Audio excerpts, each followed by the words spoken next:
Amém. Boa noite, irmãos. Graça e paz em nome de Jesus. Êxodo 10. Já estamos no 10. Êxodo capítulo 10.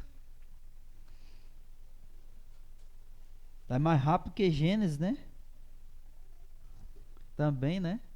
3 capítulos todo dia, né? Toda vez. Todo dia que tem, né? Trouxe o faraó? Tá certo. Irmãos, na semana passada, a gente foi até a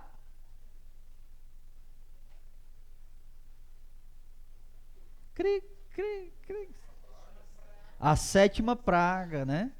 A gente foi até a sétima praga. Que foi o quê? A chuva de pedra, né? De granizo, né? Com raio, né? Não era só pedra, mas tinha raio também ali. E que destruiu uma boa parte, né, da lavoura, quase toda a lavoura lá do Egito. Nós iremos ver hoje, basicamente, 3 coisas, né? As 2 últimas pragas, aliás, as 3 últimas pragas, a 8ª, a 9ª e a 10ª. Mas entre a 9ª e a 10ª, Deus estabelece a Páscoa. Então, nós iremos ver, né, a 8ª, a 9ª praga, Deus estabelecendo a Páscoa, depois a 10ª praga e, por último, os israelitas saindo do Egito lá, né? Então, a gente vai ver essas coisas hoje à noite. Amém? Amém, irmãos? E assim a gente conclui o capítulo 10, 11 e 12. O capítulo 11 é bem pequenininho, mas o capítulo 12 ele é maior, porque é ali onde Deus vai estipular a Páscoa. Então, antes de mais nada, vamos orar em nome de Jesus. Feche seus olhos e ore comigo em nome do Senhor Jesus. Amado Deus, muito obrigado, Senhor, por mais uma oportunidade de estarmos aqui estudando a Tua Palavra, de aprendendo, ó Deus, da Tua Palavra, onde nós temos o privilégio e a oportunidade de sermos ensinados ao nosso coração por intermédio da Palavra do Senhor. Continua, Deus, a nos falar, a nos ensinar por meio da Tua Palavra, e a nossa oração nessa noite é que o Teu bendito e santo Espírito, ó Deus, nos ilumine o nosso entendimento, prepare a nossa mente para a compreensão da Tua Palavra e, ao mesmo tempo, prepara, Deus, o nosso coração para que nós possamos receber e guardar a Palavra do Senhor em nosso coração. Fica conosco, que eu seja um mero instrumento usado pelo Senhor, mas que a Tua Palavra seja isso que penetre profundamente em nosso coração. É isso que eu te peço, que eu rogo e desde já te agradeço em nome de Jesus. Amém. Glória a Deus.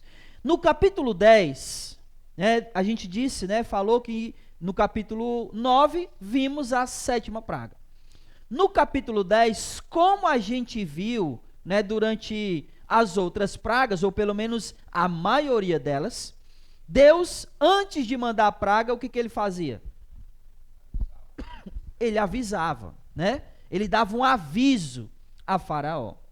E é justamente o que ele vai fazer aqui antes de mandar a 8ª praga. Então, olha aí comigo, capítulo 10, a partir do versículo 1.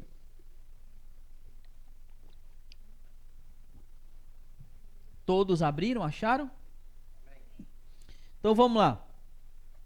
Capítulo 10, versículo 1. Depois disso, o Senhor falou a Moisés: vai ao faraó, pois endureci o seu coração e o coração de seus subordinados para manifestar estes meus sinais no meio deles, e para que conte aos teus filhos e aos filhos de teus filhos as coisas que fiz no Egito, e os meus sinais que realizei entre eles, para que saibais que eu sou o Senhor. Então Moisés e Arão foram ao faraó e lhe disseram assim: assim diz o Senhor, o Deus dos hebreus: até quando resistirás a humilhar-te diante de mim? Deixa o meu povo ir para que me cultue. Quantas vezes já ele falou isso aqui? 6.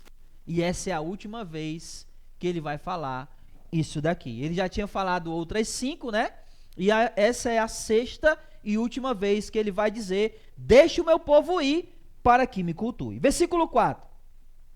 Se te recusares a deixar o meu povo ir, amanhã trarei gafanhotos ao teu território.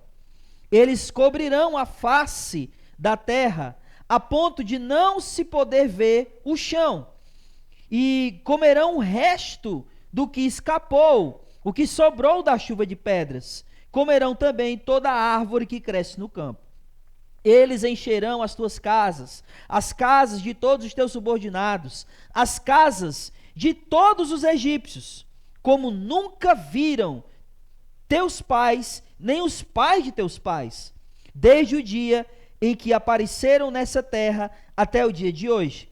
Depois disso, Moisés virou-se e saiu da presença de Faraó.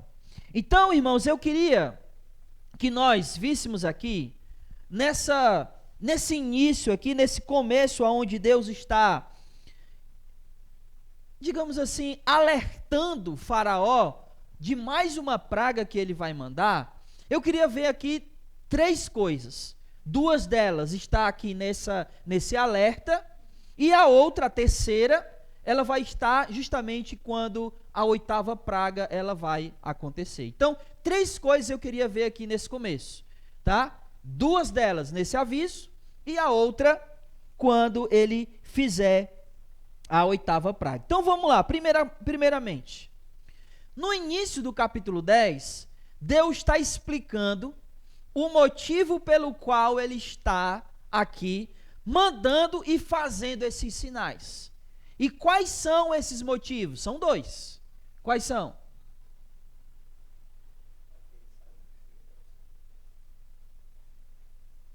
Versículo 1 e 2. Para manifestar o quê? Estes sinais no meio deles.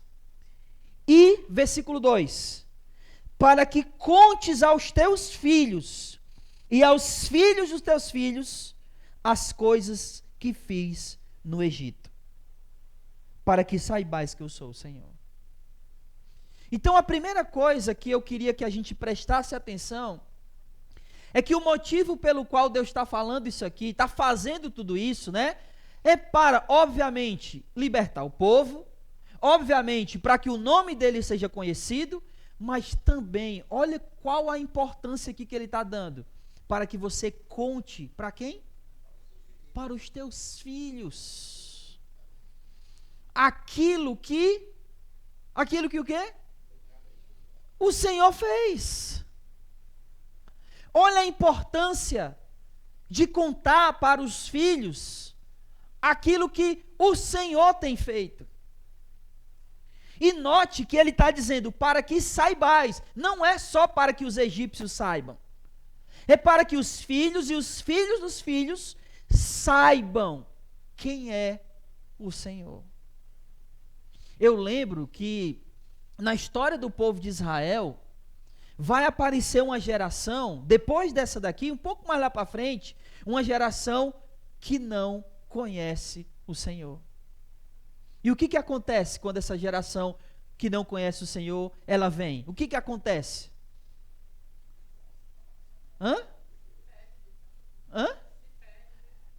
Ela se perde, ela passa a adorar outros deuses, deuses falsos.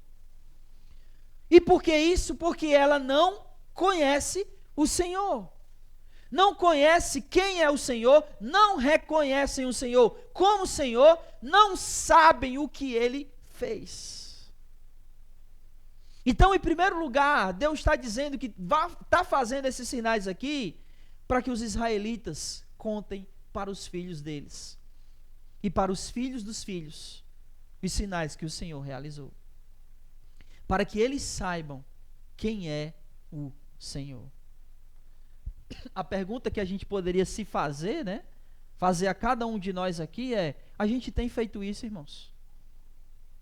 com os nossos filhos? Nós temos contado para os nossos filhos quem é o Senhor? E o que Ele tem feito? Assim, deixa eu dizer uma coisa aqui para vocês. Quais são os temas que a gente está tratando no domingo? Personagens bíblicos, né? Você sabe qual foi o motivo pelo qual eu escolhi esses temas?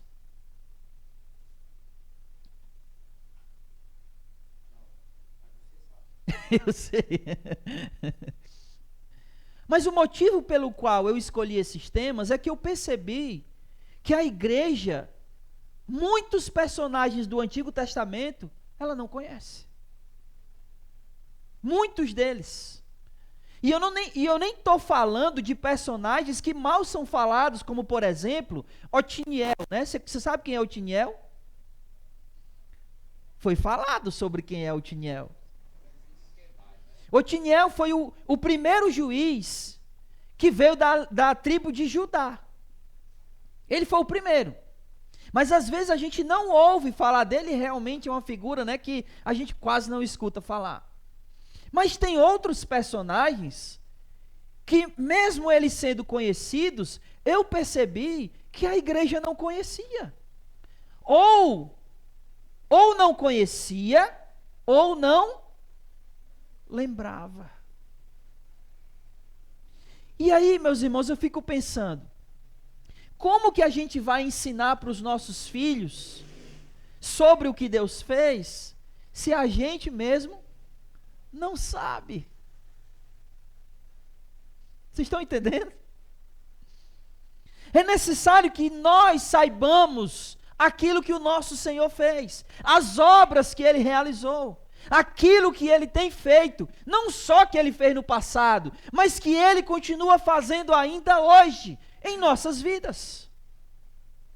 Quantas vezes o Senhor já agiu em nossas vidas? E essas coisas precisam ser faladas e contadas aos nossos filhos. Porque preste atenção, Deus está mandando eles contarem aos filhos. Mas quem que vai contar para os filhos? Aqueles que passaram por isso. Não é? Eles passaram por isso e eles deveriam contar aos filhos. E obviamente depois os filhos iam só repassando. Nós passamos por situações onde o Senhor age em nossas vidas. E essas situações também devem ser passadas para os nossos filhos. Para quê? Para que eles saibam quem é o Senhor. Amém? A segunda coisa aqui que a gente vai falar é o seguinte, porque Faraó, ele está tentando dar um jeitinho. Vocês lembram que ele tentou fazer isso? Olha, vocês podem sacrificar, mas sacrifiquem aonde? Aqui. Ele só não contava que tinha um Moisés lá, né, que disse, não é assim. Tem que ser feito do jeito que o Senhor disse. E aí, mais uma vez, ele vai tentar dar o jeito dele. Porque a gente viu, todas as vezes que o negócio apertava, o que ele fazia?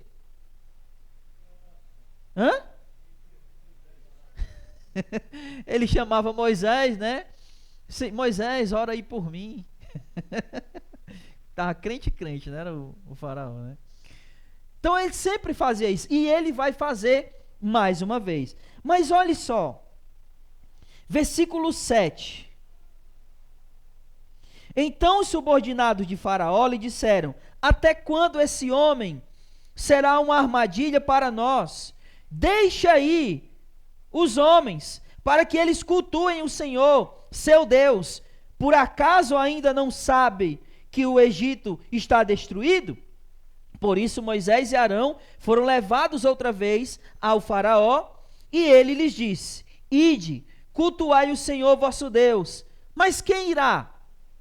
Moisés respondeu: temos de ir com nossos jovens, nossos idosos, com os nossos filhos e filhas, e com o nosso rebanho, e com todo o nosso gado, pois vamos celebrar uma festa ao Senhor. Então o faraó disse: esteja mesmo o Senhor convosco, se eu vos deixar ir com vossas crianças. Sem dúvida, as vossas intenções não são boas. Não será assim. Vós, os homens, podeis ir cultuar o Senhor, pois foi isso que vocês pediram. E eles foram expulsos da presença de Faraó. O que ele está dizendo? Não. Se eu fizer do jeito que vocês estão falando aí, vocês estão mal intencionados. Pode ir os homens. Os homens podem ir cultuar. Mas vocês, o restante de vocês, os filhos, os idosos, todos os outros ficam aqui. O gado fica aqui. Ninguém vai a não ser os homens. Só que preste atenção. Essa era uma festa, era uma celebração. E quem devia participar dessa celebração? Todos. Ninguém podia ficar de fora. Homem, mulher, idosos, filhos, filhas, até mesmo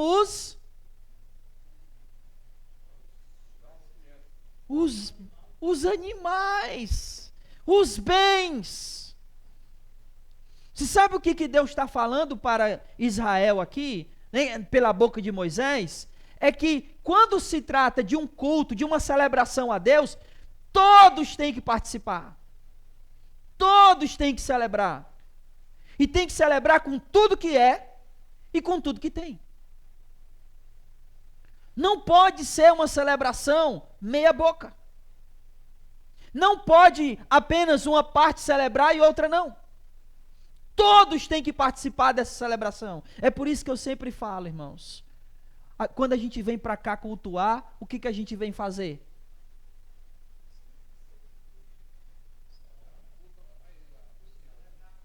A gente vem assistir o culto? Não. A gente vem celebrar. A gente vem cultuar. E quem que tem que cultuar dos que estão aqui? Todos. E o que isso significa na prática?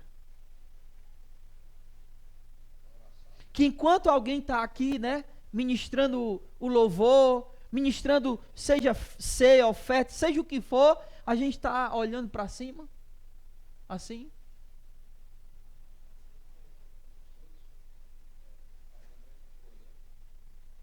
Mas isso acontece? Acontece de ter alguém que está aqui, mas parece que não está aqui?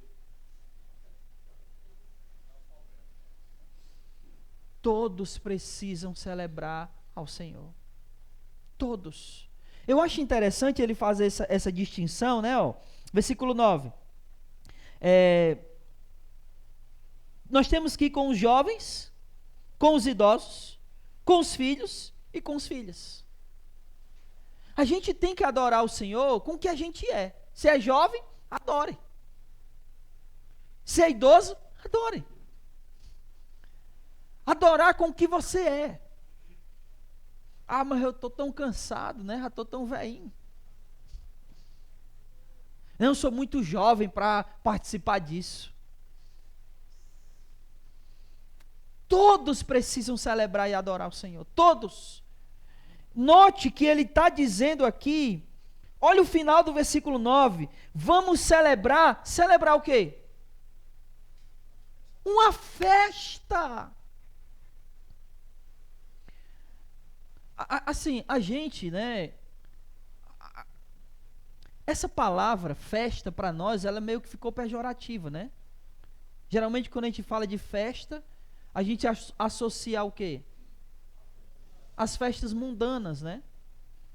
Mas se a gente parar para pensar, o nosso Deus é um Deus festivo. Quantas festas ele não celebrava no Antigo Testamento? Quantas? Eram muitas festas. Todo culto ao Senhor, toda celebração ao Senhor é uma festa. Quando um pecador se arrepende? Tem festa onde, irmãos? O nosso Deus é um Deus festivo. O que a gente precisa fazer é celebrar essa festa a Ele, com tudo que somos e com tudo que temos. Os animais aqui representavam o quê? Os bens que eles tinham. Não era não?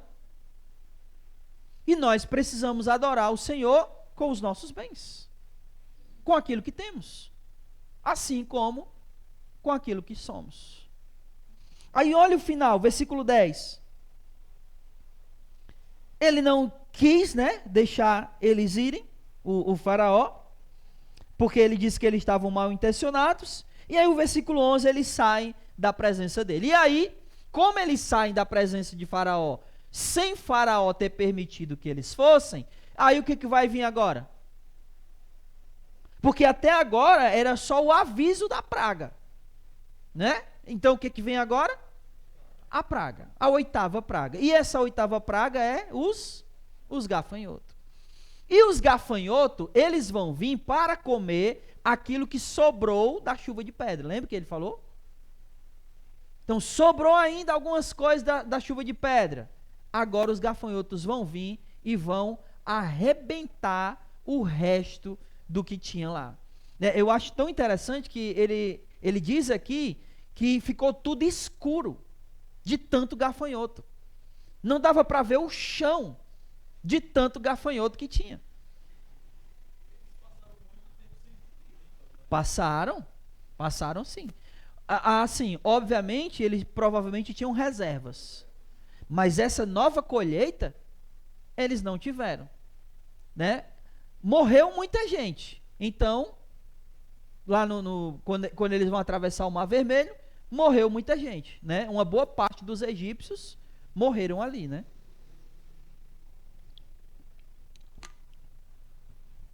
Eu acho que era isso que eles queriam com a pandemia, né? Matar uma parte da população para sobrar comida, né? Que tem gente demais. Então vamos lá.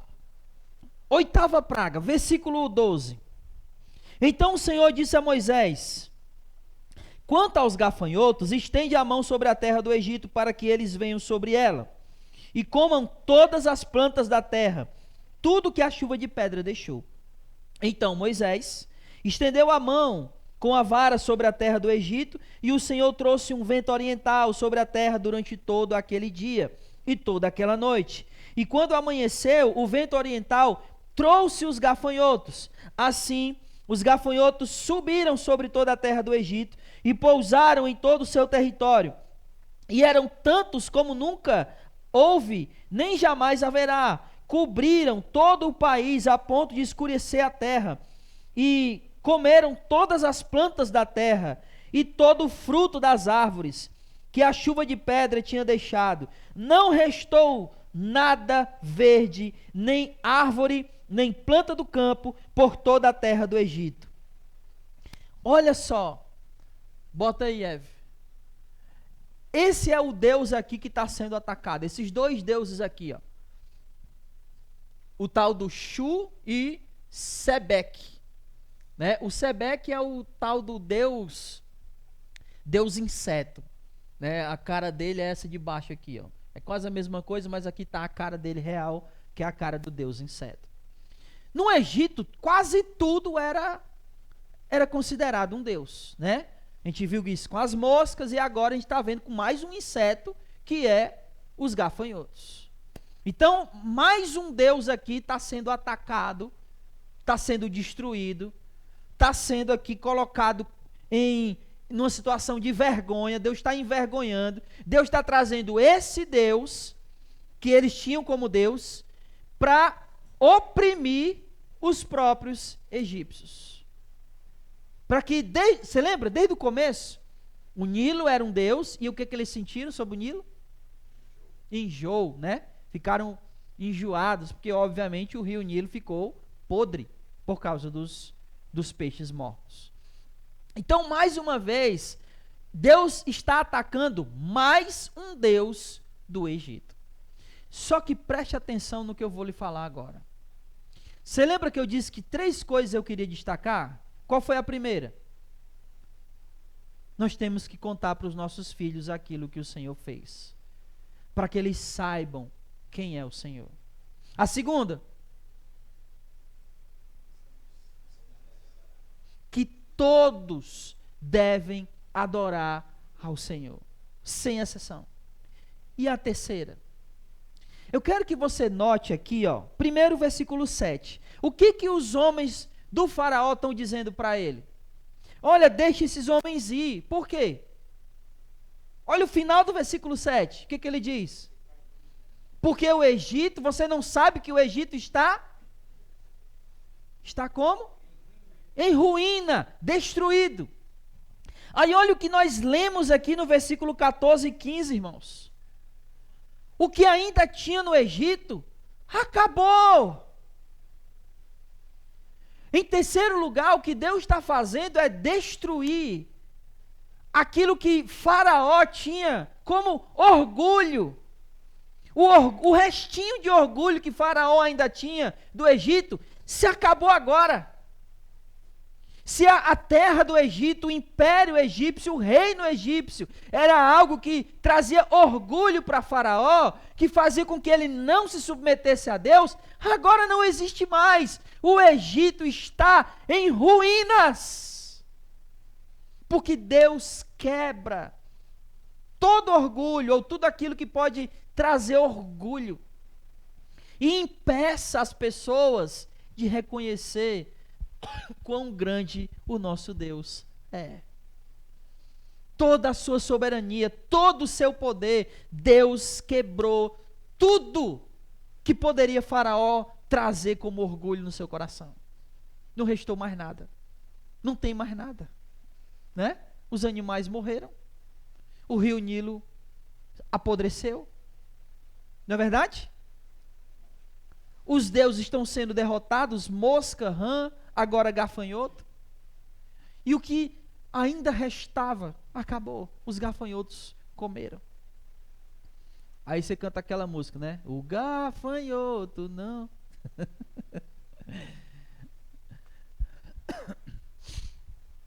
Deus quebra o orgulho. Deus quebra a arrogância. Deus destrói qualquer coisa que possa alimentar o orgulho no coração. Para Faraó, era o Egito. E para nós? O que Deus precisa quebrar em nosso coração que alimenta o nosso orgulho? Que muitas vezes nos impede de se submeter à autoridade de Deus, à supremacia de Deus, o poder de Deus. Nós temos algo em nosso coração que faz isso. É isso que você precisa pensar a respeito de você mesmo. Não é a respeito da pessoa que está do teu lado, né? Nem da tua frente, nem do teu pai, nem da tua mãe, nem do teu filho. É você. O que ainda tem no coração que precisa ser quebrado, que Deus precisa destruir? Qual é o ídolo que Deus ainda precisa quebrar em nosso coração? Mas continuando. Agora vem o fato de que Faraó, mais uma vez, né? Esse Faraó é engraçado, né? Olha o que ele diz no versículo 16, ó. Então Faraó mandou chamar Moisés às pressas, Moisés e Arão, né?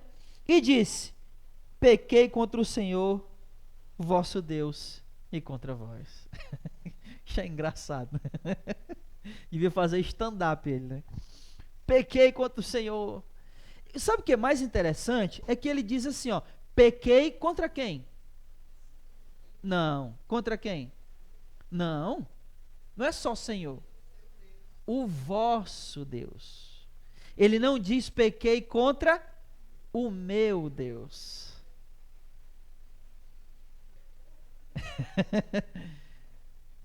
ele, assim, é como se ele dissesse assim: olha, eu até reconheço que ele é Deus, mas não o meu.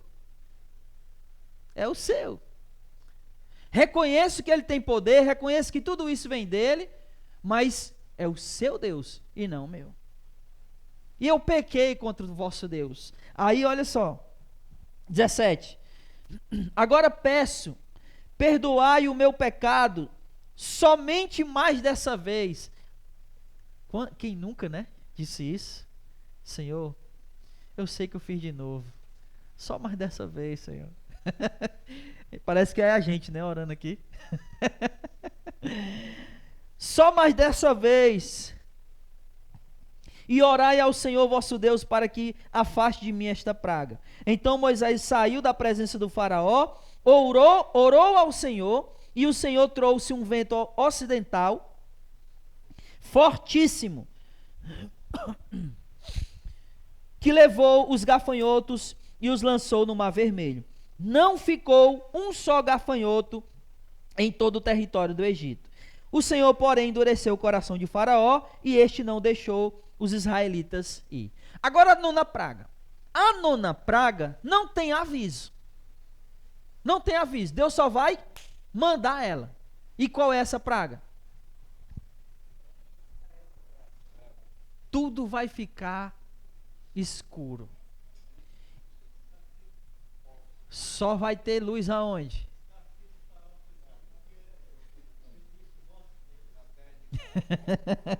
Talvez, né? Ó, o vosso Deus aí, né? Conversa aí com o vosso Deus. E aí nessa nona praga, Deus também está atacando mais um Deus. Que Deus é esse? Hã? Se você é da minha época, você vai lembrar do antigos espíritos do mal. Aí, ó. Só quem é da minha época se acusando. Quem era? Mun-Ra. O ser eterno. Então, que é isso, Nara? Tu quer bem dizer que tu não se lembra, Nara? Que história é essa, Nara? Não se lembra? Não, vocês nunca assistiram Thundercat? Vocês nunca assistiram Thundercats? Thundercat! Oh! O olho de Tandera, nunca viram isso? Que é isso? O antagonista, né, do Lion, que era o protagonista dos Thundercats, é o Mun-Ra. E ele justamente era uma múmia que vivia num sarcófago. E aí ele fazia isso, né? Antigos espíritos do mal transformam essa forma decadente em Mun-Ra. E ele virava um deus egípcio lá e tudo mais, com poder. E aí, é essa figura, pode botar aí, Eve. É essa figura aí, que é o Mun-Ra, que é o Deus Sol. E aí, qual é a praga? O Sol vai escurecer. Então, alguns deles, né, eles se auto-intitulavam, ou se chamavam, né, os reis, de filho de Ra.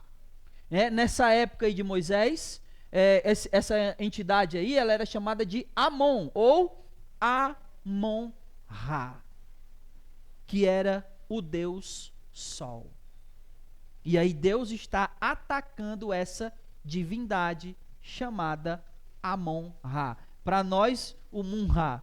Pode falar, Lívia.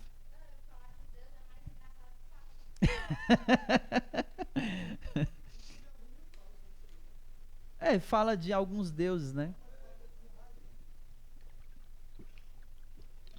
Mas não tinha como falar porque é uma das principais, era, né? Ainda é uma das principais divindades do Egito, né? O Deus Sol.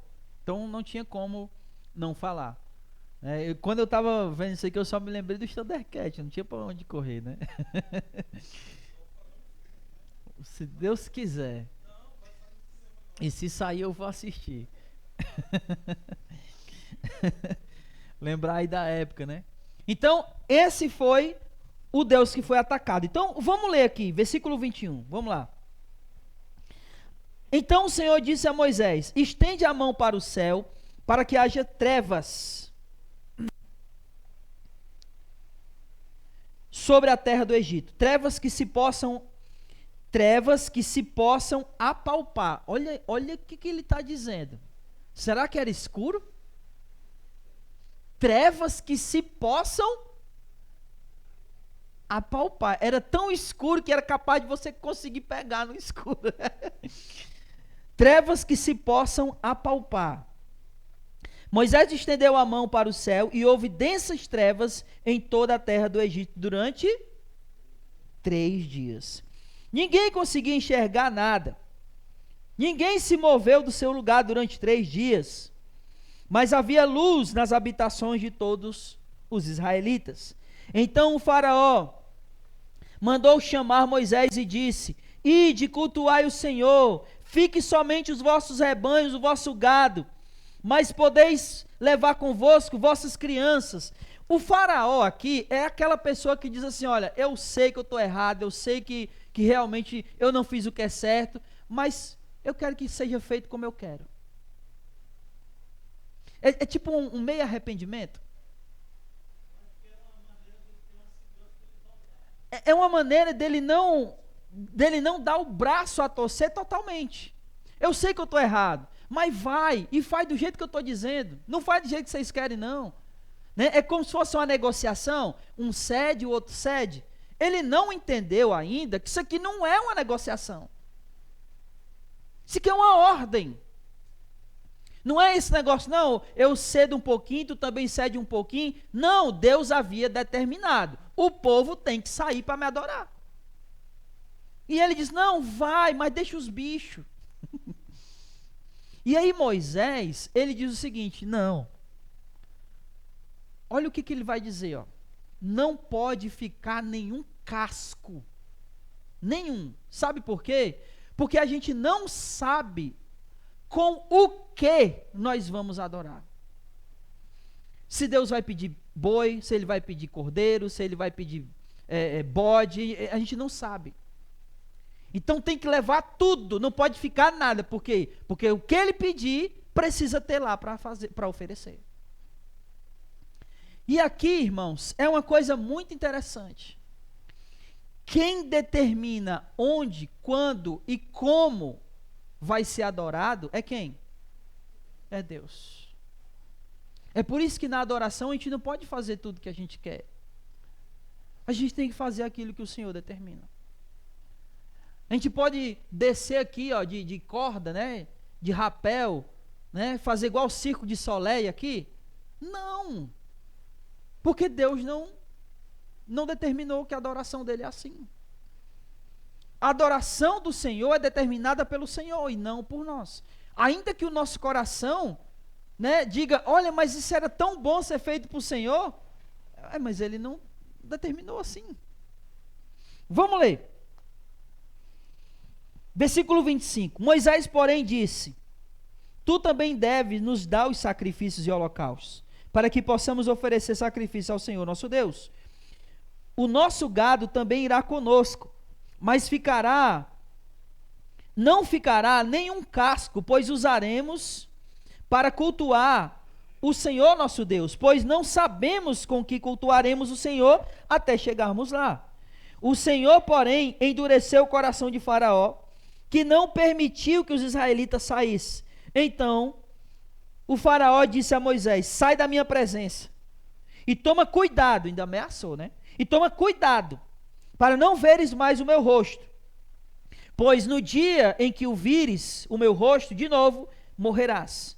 Moisés respondeu: disseste bem, nunca mais verei o teu rosto.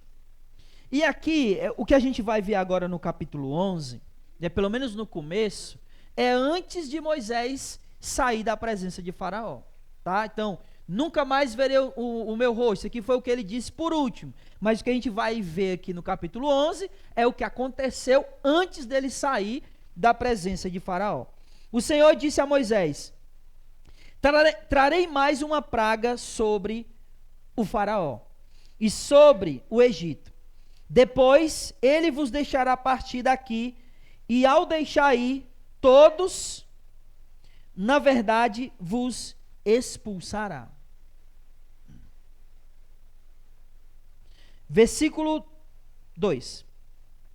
Fala agora ao povo, que cada homem peça ao seu vizinho, e cada mulher à sua vizinha, joias de prata e joias de ouro. O que Deus está fazendo aqui? Lembrando a eles que agora vai se cumprir o que ele havia determinado lá no capítulo 3, versículo 22. Olha aí, por favor. Capítulo 3, versículo 22. E quem achar, pode ler.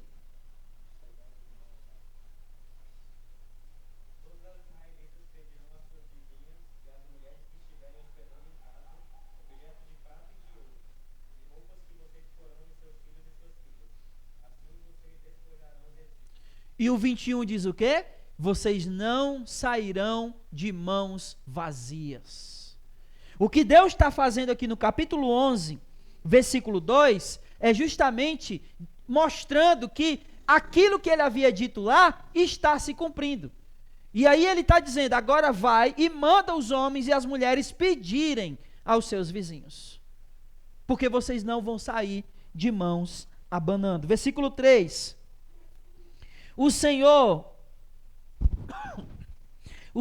concedeu ao povo favor aos olhos dos egípcios. Além disso, o homem Moisés era muito importante na terra do Egito, aos olhos dos subordinados do faraó e aos olhos do povo. Depois disso, Moisés disse a Faraó, assim diz o Senhor, à meia-noite atravessarei o Egito, e todos os primogênitos da terra e do Egito morrerão, desde o primogênito do Faraó, herdeiro de seu trono, até o primogênito da escrava que trabalha no moinho, todos os primogênitos dos animais.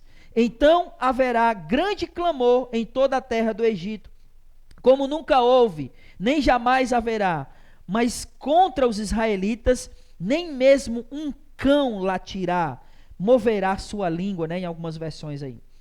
Nem contra homem, nem contra animal, para que saibas que o Senhor faz distinção entre os egípcios e os israelitas.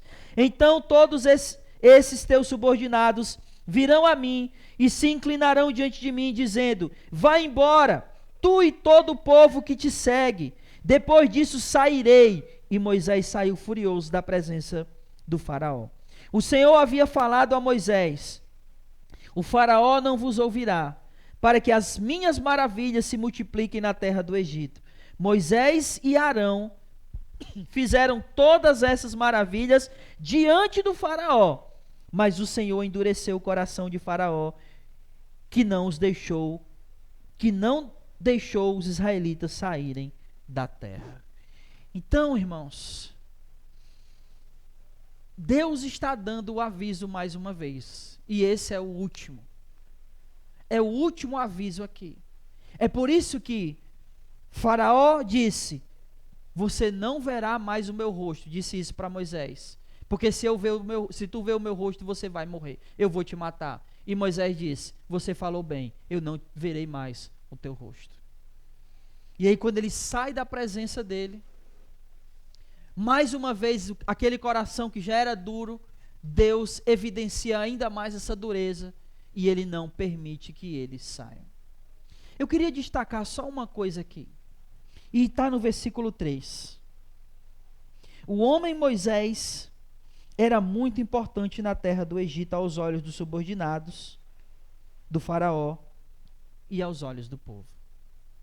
Isso me chamou muita atenção, porque me parece que ele se torna uma figura muito importante. Por causa de quê?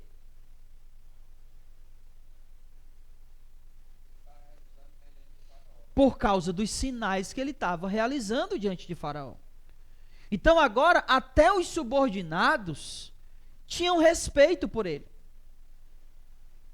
Isso me chama a atenção porque é o seguinte, ele era respeitado pelo povo, ele era respeitado pelos subordinados de Faraó. Preste atenção quanto isso aqui é importante, irmãos. O homem de Deus, ele é respeitado por todos.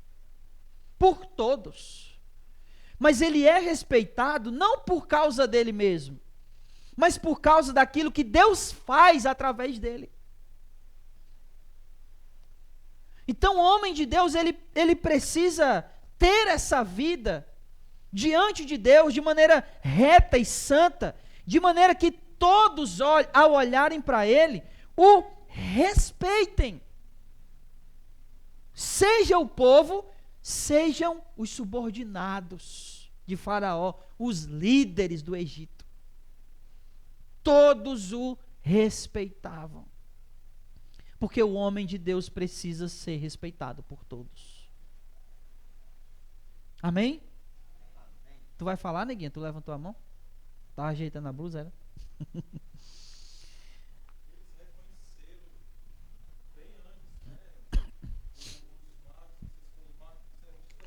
Esse é o dedo de Deus, exatamente, né? Na quarta praga. Porque até a terceira eles estavam tentando imitar, né?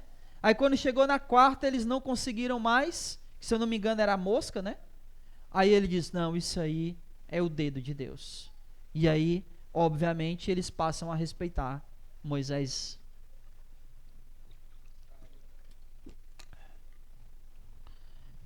Chegamos no capítulo 12.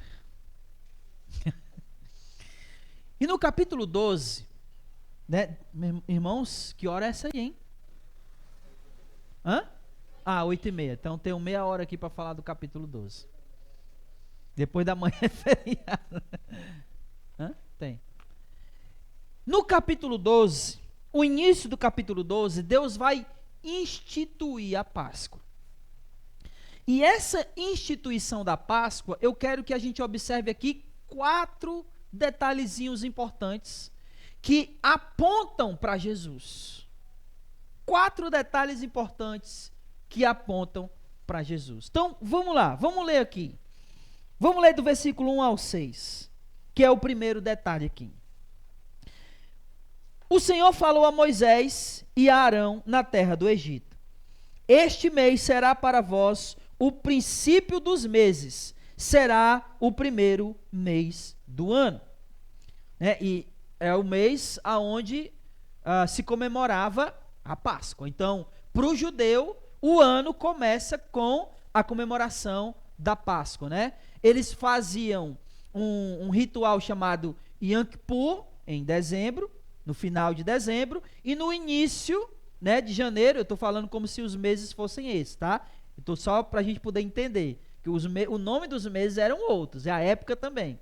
Mas é como se eles fizessem o Yom Kippur em dezembro, e no início, em janeiro, eles celebrassem a Páscoa. Então, a Páscoa era o mês da Páscoa era o primeiro mês do ano. Continuando, versículo 3.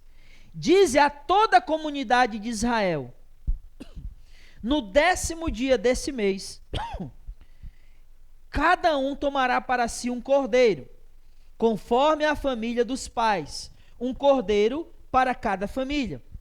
Mas se a família for pequena demais para um cordeiro, deverá comê-lo com o vizinho mais próximo de sua casa, conforme o número de pessoas. Calculareis o cordeiro conforme a porção adequada para cada um. O animal será um macho de 1 ano, sem defeito. Podereis tomar um cordeiro ou um cabrito, e guardarei até o 14º dia desse mês. Então, reunida toda a comunidade de Israel, o matará ao entardecer. Note o versículo 3. No 10º dia do mês, pegará um animal. Olha o versículo 6. Guardará esse animal até o 14º dia. Então, ele ficaria quanto tempo guardando? 4 dias. Por quê?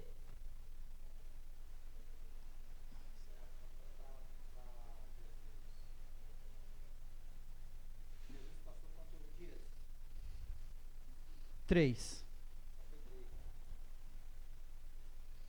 Por que eles tinham que guardar o cordeiro? E a quantidade de tempo aqui não necessariamente importa. O que importa é que eles tinham que guardar. Por quê?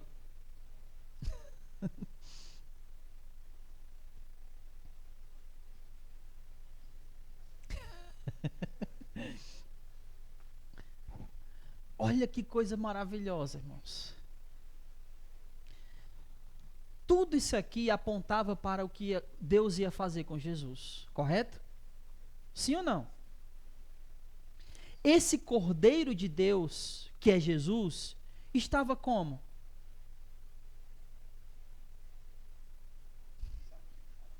Não. Ele estava guardado. Até que Deus o manifestar ao mundo.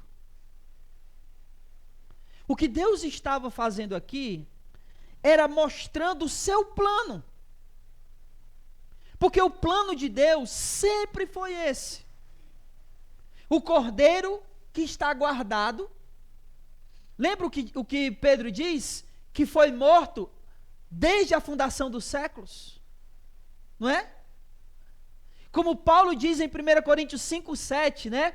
O que Jesus é a nossa Páscoa, ou o Cordeiro Pascal. O plano de Deus, irmão, sempre foi esse. Agora note aí o final do versículo 6, olha só. Reunida toda a comunidade de Israel, o matará, que horas? Que horas? No final da tarde. Esse cordeiro que Deus guardou desde sempre, morreu que horas, irmãos? No finalzinho da tarde. Como Mateus vai dizer, né? Ali por volta da hora nona, ou seja, 3, 4 horas da tarde. Final da tarde. Reunida toda a comunidade de Israel. Deus está revelando o seu plano. Porque o plano de Deus sempre foi esse, meu irmão. Foi matar o cordeiro que estava o quê? Guardado. Ao mandá-los guardar o cordeiro, Deus está revelando o seu plano, que sempre foi esse. O cordeiro de Deus que tira o pecado do mundo, esse sempre foi o plano de Deus. Deus nunca teve um plano B. O plano sempre foi esse, o plano é esse, o plano sempre será esse. Não tem outra maneira. O plano é Jesus. Jesus é o plano de Deus, porque Ele é o Cordeiro de Deus. Deus está revelando o seu plano aqui. Guarda esse cordeiro, até chegar o momento em que ele vai ser sacrificado.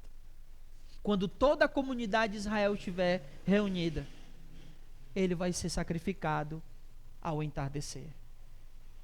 Assim como Jesus, que estava guardado, e no momento adequado, com a comunidade de Israel reunida, ele foi sacrificado por volta da hora nona. Amém? Amém. Vocês estão vendo que ele está mostrando o plano dele aqui? Porque esse sempre foi o plano. Olha o versículo 7. A segunda coisa aqui que ele está mostrando, né? Depois pegarão um pouco do sangue, colocarão nos batentes e na viga da porta nas casas em que tomarem a refeição. Aí vamos lá. Naquela noite comerão a carne assada no fogo, com pães sem fermento, e comerão com ervas amargas. Então vocês irão comer a carne do cordeiro, não é? Que simboliza quem? O cordeiro é quem? Jesus. Com pães sem fermento. Por que era sem fermento? Porque o fermento simboliza o pecado. Lembra o que Jesus fala dos fariseus? O fermento, cuidado com o fermento dos fariseus. E as ervas amargas era para eles se lembrarem de todo o sofrimento deles lá, de toda a opressão que eles sofreram no Egito. Então, tudo isso aqui, toda essa situação aqui, está envolvida quando a gente participa de quê, irmãos? Da ceia. Né? O pão sem fermento, que simboliza o cordeiro. O sangue dele, que simboliza o suco, que simboliza o sangue, que também nos faz lembrar, como essas ervas amargas aqui, tudo aquilo que ele sofreu. Então tudo isso está apontando para Jesus. Versículo 9. Não comereis cru nem cozido em água, mas assado no fogo, junto com a cabeça, as pernas e as vísceras. Então ele tinha que ser assado como? Inteiro, né? Inteiro, completo, com vísceras e tudo. E eles tinham que comer até o outro dia. Não podia sobrar. Se sobrasse, o que eles tinham que fazer? Queimar. Não podia sobrar nada. Versículo 11: vós comereis assim, com os vossos cintos na cintura, vossos sapatos nos pés, o vosso cajado na mão, e comereis às pressas. Esta é a Páscoa do Senhor. A terceira coisa é isso aqui. Por que eles tinham que comer desse jeito? Com cinto, com sapato, com um cajado na mão. Porque eles tinham que estar preparados para vazar. Eles tinham que estar arrumados. Eu acho legal isso aqui, né? Que eles tinham que se arrumar para ir fazer o quê? Para ir para o culto. Aí você quer ir para o culto de qualquer jeito, irmão. Tinha que estar vestido, né? Com cinto. Obviamente aqui, a ideia é que eles iam viajar, não é? Eles iam viajar. Primeiro tinha que caminhar 3 dias para cultuar. Depois, eles iam para Canaã. Então, tudo tinha que ser feito assim, para que eles estivessem prontos para serem libertos, prontos para ir para a terra de Canaã. Eles tinham que estar preparados para participar dessa ceia, desse banquete aqui, dessa celebração aqui. Meu irmão, é a mesma coisa com a gente. A gente precisa estar preparado para participar desse banquete, dessa celebração, pronto para viver como liberto, pronto para ir para a terra prometida. Não é não? Porque a qualquer hora a gente é chamado. E a gente tem que estar com o cinto na cintura, e sapato nos pés e o cajado na mão. Porque já pensou, na hora da ceia, ele nos chama. Tem que estar pronto. Pronto para partir. Vocês estão entendendo isso? Participar da ceia estando pronto para ir embora. E em quarto e último, vamos lá, versículo 12. Porque naquela mesma noite passarei na terra do Egito, e ferirei de morte todos os primogênitos da terra do Egito, tanto dos homens como dos animais, e executarei juízo sobre todos os deuses do Egito. Eu sou o Senhor. Está vendo? Ó? Executarei juízo sobre todos os deuses do Egito. E isso só iria estar cumprido quando ele fizesse o quê? Matasse o primogênito de quem? De Faraó. Aí ele acabou com todos os deuses do Egito. Faraó teve muita sorte, né? Por que ele teve sorte? Porque ele não era primogênito. Porque se ele fosse, ele tinha ido também, né? Mas ele não era, então o filho dele é quem morreu. Aí assim, nessa última instrução, vamos lá, o que Deus está fazendo aqui? Instruindo acerca da Páscoa. Aí ele vai dar uma última instrução aqui. Vamos lá. Mas o sangue servirá de sinal nas casas em que estiver. Se eu vi o sangue, passarei diante, e não haverá praga entre vós, para vos destruir quando eu ferir a terra do Egito. E este vos será um memorial. Vós o celebrareis como uma festa ao Senhor, como estatuto perpétuo através de todas as gerações. Comereis pães sem fermento durante 7 dias. Logo no primeiro dia tirareis o fermento das vossas casas, pois quem comer pão fermentado entre o primeiro e o último dia serão exterminados de Israel. A quarta e última coisa aqui é a questão do sangue, né? O sangue era o símbolo, era a marca que fazia o quê? Que protegia contra a morte. Quando Deus passasse, a casa que tivesse a marca do sangue, ele iria passar direto. E aqueles que não tivessem a marca iriam morrer. Não será diferente conosco. Quando Deus vier, e Ele virá, só serão livres da morte aqueles que tiverem a marca do Cordeiro, que tiverem sido lavados e remidos no sangue do Cordeiro. Caso contrário, quem não tiver a marca do Cordeiro vai para onde? Vai para a roça. Vai morrer. Então tudo isso aqui aponta para Jesus. Toda a Páscoa aponta para Jesus. É por isso que quando Jesus institui a ceia, você lembra quando ele institui a ceia? Eles estão celebrando o quê quando ele institui a ceia? A Páscoa. Aí, lá, você vai lembrar que ele diz o seguinte: fazer isto em memória de mim. Por quê? Porque antes era feito em memória da libertação deles do Egito. Mas a partir daquele momento ali que Jesus estava com os discípulos, aquela celebração deveria ser feita em memória dele. Porque ele é o Cordeiro Pascal. Ele é o verdadeiro Cordeiro de Deus que tira o pecado do mundo. Ele é o Cordeiro que Deus havia guardado. Entende? Por isso que tudo isso aqui aponta para Jesus. Para o seu sacrifício. Vamos continuar aqui. 16. No primeiro e no sétimo dia haverá uma santa convocação. Nesses dias não se fará nenhum trabalho, a não ser a preparação da comida de cada um. Podereis fazer apenas isso. Portanto, celebrareis a festa dos pães sem fermento, porque nesse mesmo dia tirei vossos agrupamentos da terra do Egito. Por isso guardarei este dia através de todas as vossas gerações como estatuto perpétuo. Comereis pães sem fermento desde o entardecer do dia 14 do primeiro mês até o entardecer do dia 21.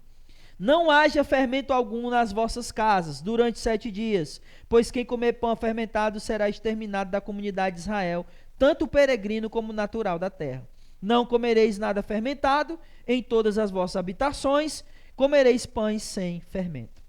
Então Moisés chamou todos os anciãos e disse: Ide, escolhei os cordeiros segundo as vossas famílias e sacrificai a Páscoa. Pegarei um ramo de hisopo, embebeis do sangue que estiver na bacia e marcarei com ele a viga da porta, os 2 batentes, mas nenhum de vós sairá da porta de casa até o entardecer, até o amanhecer. Porque o Senhor passará para ferir de morte os egípcios, e quando vir o sangue na viga da porta e nos batentes, seguirá adiante e não deixará o destruidor entrar em vossas casas para vos ferir. Observai isso, como estatuto perpétuo para vós e para vossos filhos. Quando tiverdes entrado na terra do Egito, quando tiveres entrado na terra que o Senhor prometeu, guardarei este ritual. E quando os vossos filhos perguntar o que significa isso, o que você tem que dizer? Este é o sacrifício da Páscoa do Senhor, que passou sobre as casas dos israelitas no Egito, quando feriu de morte os egípcios e livrou as nossas casas. Então o povo se inclinou e adorou. Os israelitas saíram e fizeram conforme o Senhor havia ordenado a Moisés e Arão. E aí, depois disso, o que é que vem, irmãos? A 10ª praga, onde todos irão morrer. Do versículo 29 até o 36, todos os primogênitos do Egito, sejam pessoas, sejam dos animais, todos irão morrer. Versículo 29, e aconteceu que à meia-noite, o Senhor feriu de morte todos os primogênitos na terra do Egito, desde o primogênito do faraó, herdeiro do trono, até o primogênito do prisioneiro que estava no cárcere, todos os primogênitos dos animais. O faraó levantou-se de noite, ele e todos os subordinados e todos os egípcios, e houve muito choro no Egito, pois não havia casa em que não houvesse morto. Então, de noite, o faraó chamou Moisés e Arão: levantai-vos, saí do meio do meu povo, vós e os israelitas, e ide cultuar o Senhor como pedirdes. Levai também convosco os vossos rebanhos, o vosso gado, como disseste. Ide, abençoai a mim também. Como Deus havia dito, né? Eles estão sendo expulsos. Versículo 33. Os egípcios insistiram com o povo com pressa de expulsá-lo da terra, pois diziam: vamos todos morrer. Né? O mais engraçado é que eles ainda não haviam entendido, né? Que quem ia morrer? Os primogênitos. Eles estão achando que é uma praga que vai morrer todo mundo. Mas era uma praga que aonde quem iria morrer eram apenas os primogênitos. 34. Sim. Exatamente, né? Se não tivesse a marca do sangue nas portas.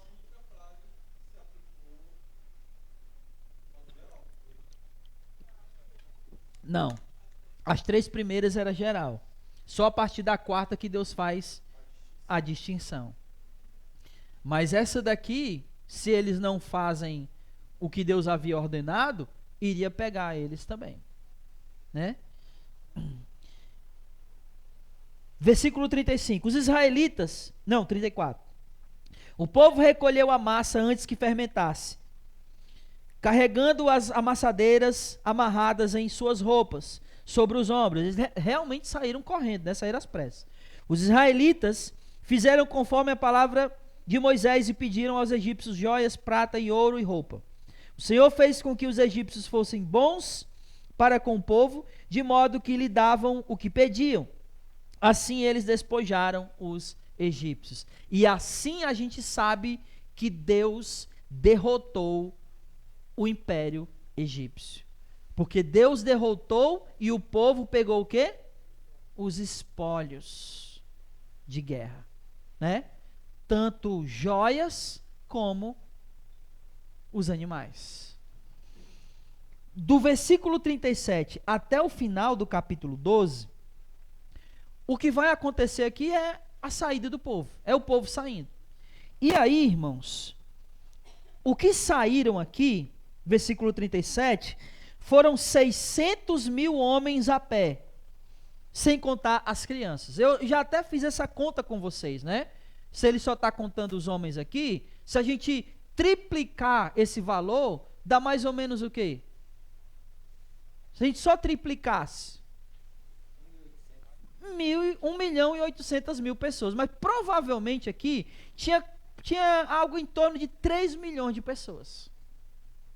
O que já é o quê? Uma nação. Que era o que Deus havia prometido a Abraão. Eles chegam no Egito com 70, lembra? 70 pessoas. E agora estão saindo uma nação. E aí, dessa saída deles aqui, né, ele não só os israelitas saíram. Olha aí o versículo 38. Também subiu com eles uma grande mistura de pessoas. Por quê? Porque os israelitas tinham servos. Eles saíram com servos também. Eles eram escravos e agora eles estavam saindo com servos. E aí nessa parte aqui, Deus vai dar uma última instrução a respeito de quem pode participar da Páscoa. Porque já que eles estão saindo com pessoas misturadas entre eles, não eram só israelitas, então quem pode participar da celebração da Páscoa? É isso que Deus vai instruí-los agora. E assaram pães, 39, sem fermento, massa que levaram ao Egito, como havia sido expulsos do Egito, sem tempo de parar de preparar a comida, a massa ainda não havia sido fermentada. Versículo 40, eles passaram 430 anos no Egito, e no fim de 430 anos, naquele mesmo dia, todos os agrupamentos do Senhor saíram da terra do Egito. Aquela foi uma noite de vigília para o Senhor, porque os tirou da terra do Egito. Esta é a noite do Senhor, que deve ser guardada por todos os israelitas. Aí agora vem a última instrução sobre quem pode participar. O Senhor disse a Moisés e a Arão: esta é a regulamentação da Páscoa. nenhum estrangeiro comerá dela. Nenhum estrangeiro comerá dela. Mas todo escravo comprado por dinheiro, depois circuncidado, poderá comer dela. O estrangeiro e o assalariado não poderão participar dela. Então, ninguém estrangeiro pode participar. O escravo circuncidado pode participar. E se o estrangeiro quiser participar? Versículo 48. Quando, porém, um estrangeiro estiver vivendo entre vós e quiser celebrar a Páscoa do Senhor, deverá ser circuncidado, todos os homens da família, então poderá celebrá-la, e será como natural da terra, mas nenhum incircunciso comerá dela. Quem pode celebrar? Aqueles que fizeram uma aliança com o Senhor. Se não houver aliança com o Senhor, não pode participar dessa celebração. Essa celebração é para todos aqueles que são aliançados com o Senhor. No caso deles, a aliança era por intermédio da... E a nossa? Exatamente. O batismo é a marca da nossa aliança com Deus.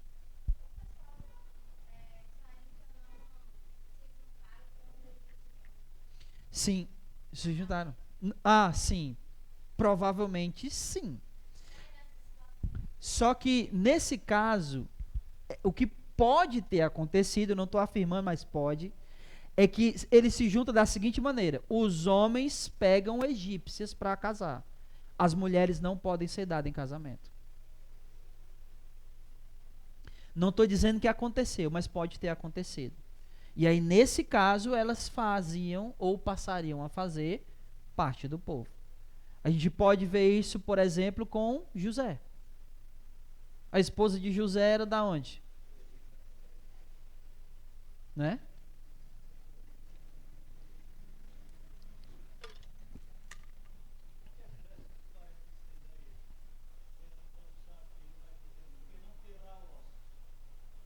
Hã? Eu pulei, né? Perdão, irmãos. Isso aqui também aponta para Jesus. Né? Ó, versículo 46. O cordeiro será comido numa só casa. Não levareis nada de carne para fora da casa e não quebrareis nenhum de seus ossos. Lembra de Jesus? Nenhum dos seus ossos será quebrado. Salmo 34, versículo... Hã? 20. Salmo 34, 20. Olha, só confere aí, você, é isso mesmo? Para mim não estar dando referência errada aqui. Salmo 34, 20. É isso mesmo? Aí, irmãos, para finalizar aqui, vamos ler. Aí ele está dizendo que esse que for circuncidado, que pode participar, né? Haverá, versículo 49, haverá uma só lei para o natural da terra e para o estrangeiro que for circuncidado, que fizer aliança.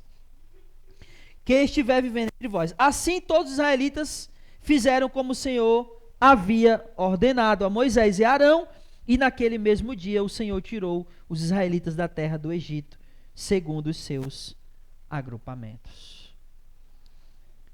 A partir do capítulo 13, nós vamos ver a perseguição, né? Porque o gaiato do faraó vai se arrepender de ter deixado eles ir embora, né? E aí vai fazer o quê? Vai perseguir eles.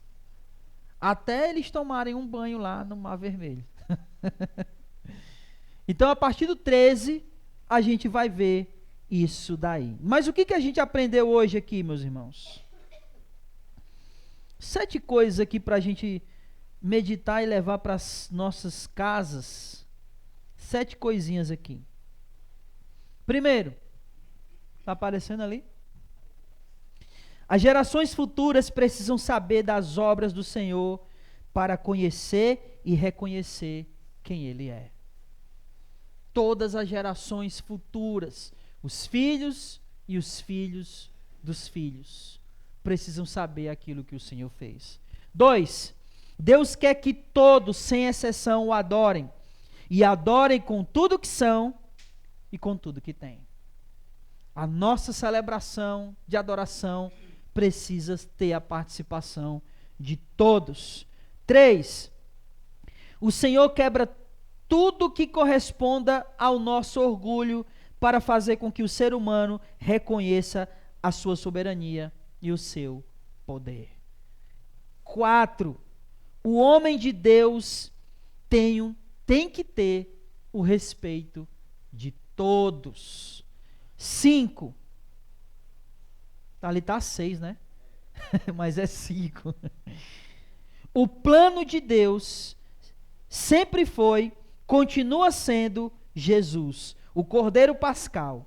Não há, nunca houve e nunca haverá outro plano. Jesus sempre foi o plano de Deus. E por último, só pode participar da celebração quem tem aliança com o Senhor. Amém? Que Deus seja louvado e engrandecido. Vamos ficar de pé e vamos orar ao Senhor. Ufa! Né?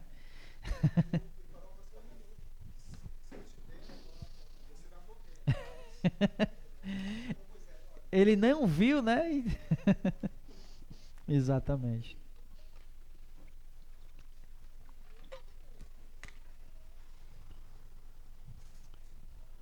Vamos orar, meus irmãos. Oremos. Amado Deus, muito obrigado, Senhor, pela Tua palavra mais uma vez. Pelo Senhor falar o nosso coração por intermédio dela. E por nós, ó Deus, ouvirmos a Tua voz por meio da Tua palavra. Guarda o nosso coração e guarda a Tua palavra em nosso coração. Deus, que todas essas lições que nós ouvimos e aprendemos hoje, que nós possamos meditar em cada uma delas. E não apenas isso, mas que possamos guardá-la e colocá-las em prática em nossas vidas. Nos ajuda, Senhor, para que tudo isso seja possível. É isso que eu rogo, que eu te peço, que o Senhor continue a trabalhar em nosso coração por meio da Tua palavra, e que Teu Espírito, Senhor, que nos iluminou e preparou o nosso coração, Ele continue, Senhor, a trabalhar essa palavra em cada um de nós. Leva-nos para as nossas casas, nos protege no caminho que faremos de volta, e, Senhor, continua conosco. É isso que eu te rogo, que te peço, e desde já te agradeço em nome de Jesus. Amém. E louvado seja o nome do Senhor. Vamos em paz, que o Senhor nos abençoe e não saia sem cumprimentar o irmão com a paz de Jesus. Amém.